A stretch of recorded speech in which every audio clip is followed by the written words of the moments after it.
রাধে রাধে বন্ধুরা, আজকে তোমাদের সঙ্গে ব্ল্যাঙ্কেট বা কম্বল ধোয়ার পদ্ধতি, নতুন পদ্ধতি আমি শেয়ার করলাম। প্রথমে কলপারে আমি 2 গামলা জল ভরে রেখেছি।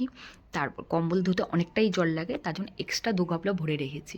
আর এই কলপারে যেখানে দেখছো আমার বর কম্বলটা পাড়াচ্ছে, ওখানে কলের মুখটার মধ্যে আমি একটা কাপড় দিয়ে মুখটা আটকে রেখে তারপরে পাইপ দিয়ে পুরো 1 পুকুর জল বানিয়েছি। যেমন পুকুরে ধুতে গেলে যেরকম কষ্ট হয় না, ঠিক সেরকমই সিস্টেম করেছি। জলটা বানিয়ে ওর মধ্যে কম্বলটা দিয়ে ভালো করে পা দিয়ে চেটকে চেটকে আগে মানে কিছুটা ভিজিয়ে নিতে হবে, না হলে তো সার্ফ দিলে তো 1 প্যাকেট সার্ফ বা 2 প্যাকেট সার্ফেও কিছু হবে না।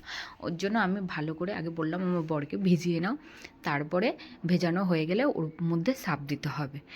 আমার বর ধুচ্ছে, ভীষণ কষ্ট হয়ে যায়। এটা আমি তো মোটেই পারবো না, ওর জন্য ওকেই বলেছি ধুতে। তার সঙ্গে আবার আমার শাশুড়িমা আরেকটা কম্বল ছোট কম্বল দিল, ওটাকে আমি পাড়াচ্ছিলাম।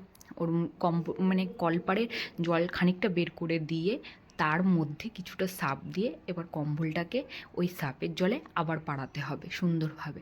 এই করে যখন কিছুটা পাড়ানো হয়ে যাবে, ওই নোংরা সার্ফের জলটা আবার ওই মুখটা খুলে আবার বের করে দিতে হবে। খুলে বের করে দিয়ে তারপরে তোমার হচ্ছে আবার মুখটা আটকে দিয়ে তারপরে ধুতে হবে। এবার কিছুটা ধয়ে গেছে, এবার গাবলাগুলো ভর্তি ছিল। এদিকে একের পর এক ধুয়ে নিচ্ছে আমার বর।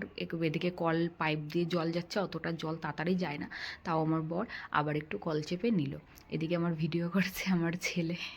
আমি বললাম বাবা একটু ভিডিও করে দে, কারণ আমি জল দিয়ে পাইপের জলটা গাবলায় ভরছি, ভিডিও করব না তোমাদের হচ্ছে জলটা ভরে দেবো।